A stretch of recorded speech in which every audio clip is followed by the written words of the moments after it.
Hello guys, isang mapagpalang umaga po sa ating lahat and maraming salamat po sa mga patuloy na nanunood at sumusuporta sa atin. And pasensya na nga po pala sa last na video natin kasi masama pa rin yung boses ko dahil inuubot, sinisipon pa rin po ako hanggang ngayon.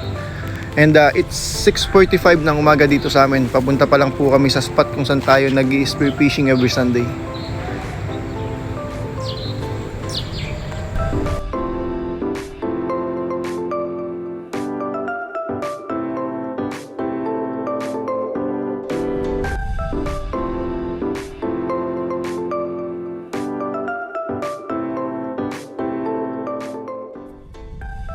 Ito yung set ko ng gears. I'm using Cressi Professional for my diving pins. I'm using roller type muzzle and Salvimar hand grip for my rubber type gun. And I'm also using Salvimar pneumatic spear gun. Nandito na nga po pala tayo ngayon sa spot kung saan tayo namamana every Sunday. And yung dagat ngayon is medyo kalma naman siya pero low tide. Kaya sana bigyan tayo ng mas maraming biyaya ngayong araw. Tara, samahan niyo ako.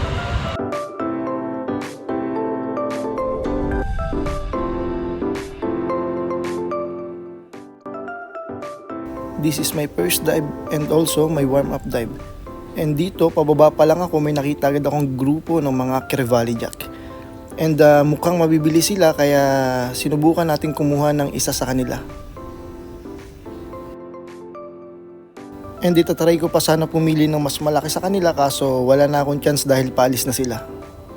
This is the first fish of the day, Crevally Jack.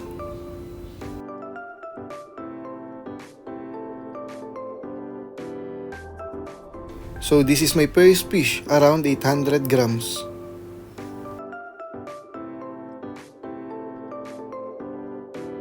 For my second dive, I tried to go much deeper. Pero dito, hindi ko napansin na after ko pala mag-load ng aking spear gun, nalaglag na pala yung rubber ko.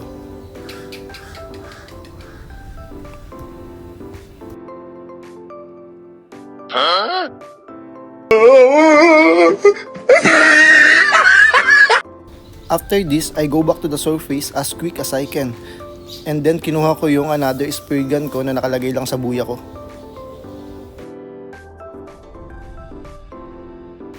Sinubukan ko ulit bumalik dun sa spot kung saan ko siya nakita. And then andun lang siya sa gilid ng mga tubo. But the worst thing is naka-off pala yung aking GoPro nung tinira ko siya.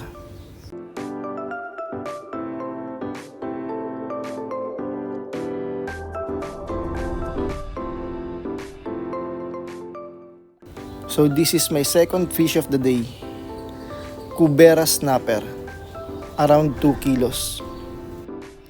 Another dive, another fish na sana. Dahil dito sinubukan kong pumunta dun sa pinakamalalim na part ng tubo, pero yun nga lang hindi pala abot yung aking line na nakatali sa buya ko. On my left side, nakita ko yung grupo ng mga labahita and red snapper sa baba nila. Dahil hindi abot yung line ko, hindi ko na rin sila sinubukan putukan. This is around 20 meters deep from the surface.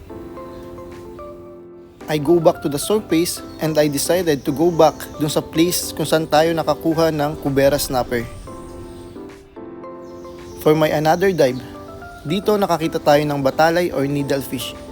Dito sinubukan kong umibabaw hanggang sa makita ko yung paligid kung safe na ba talaga dahil napaka-risky kunin ng gantong klase ng isda dahil pwede nating tamaan yung mga kasama nating Spiro na nasa paligid lang natin. This is my third fish of the day, needlefish, around 500 grams. This is my fourth dive. On this dive, nakakita tayo ng good size na isda. Sinubukan kong lapitan pero dahil nasa mababang part lang tayo, masyado silang may ilap. Kaya better luck next time. So I go back to the surface and after that nakakita tayo nito. Habang nagpapahinga nga pala ako, nakakita ako nito. Ang tawag sa amin sa probinsya ay tagak, pero yun nga lang kulay puti. So hindi ko alam kung anong tawag nila dito. This is my last dive dahil medyo malabo na yung tubig. Pero dito nakakita tayo ng grupo agad ng mga banak. Yun nga lang hindi sila ganun kalalaki pero kumuha tayo ng isa.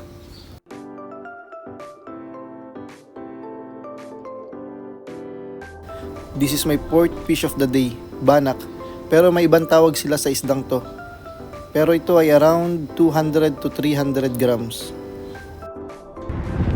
Hey guys, tatapos lang natin manisid at ito lang yung huli natin.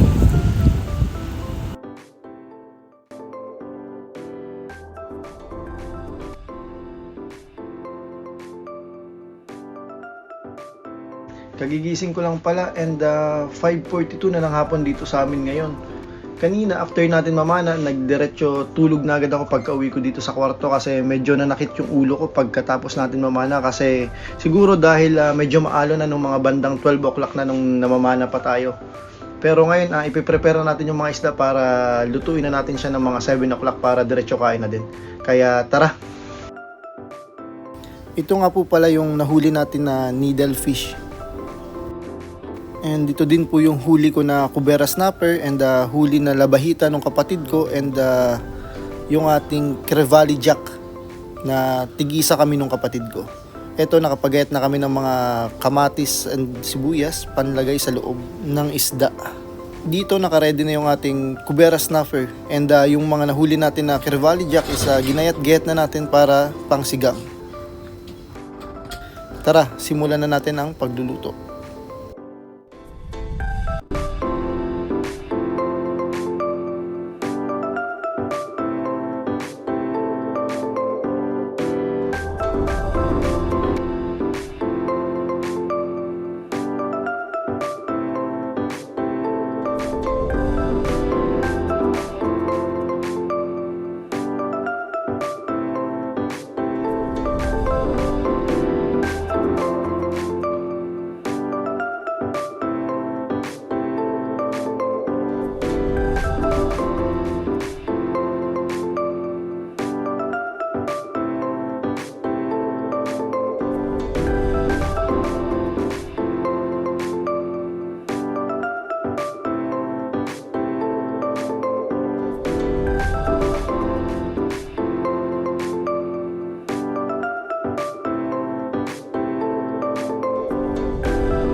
Ito na yung biyayang binigay sa atin ngayong araw. Kaya tara, kain tayo.